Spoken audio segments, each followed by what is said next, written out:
House, where President Trump says he'll announce new guidelines to reopen the country.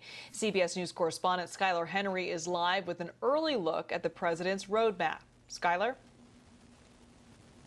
Hey Liz, good evening to you. Well, the president said that there are actually a handful of states that could reopen much earlier than that May 1st deadline, but he says he's going to leave that part to the health experts in terms of laying out what is needed in terms of reopening those states. But he is still not backing down in terms of his position yesterday on the World Health Organization, saying that they needed to get that necessary information out earlier about this coronavirus pandemic.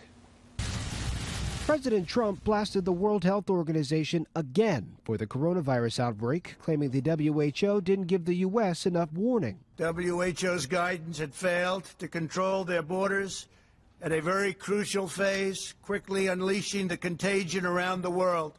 Just yesterday, the president announced he's freezing funding to the international body as his administration reviews its response to the pandemic. There will be lessons for all of us to learn. But for now, our focus, my focus, is on stopping this virus. In a statement Wednesday, House Speaker Nancy Pelosi called President Trump's action dangerous and illegal, adding the decision would be swiftly challenged.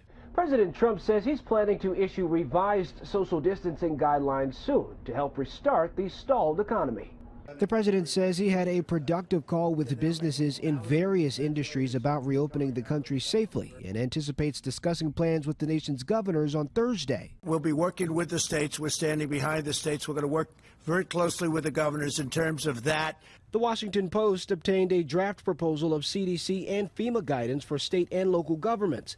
The agencies are recommending that first, there's confidence that infection rates are genuinely low, and the health system has the capacity to handle a new surge of cases. And there needs to be a well-functioning system to test and trace patients. To all of you that are out there that would like to join together and just have that dinner party for 20, don't do it yet. Continue to follow the presidential guidelines. Some Americans have started seeing government relief checks from last month's $2.2 trillion stimulus package.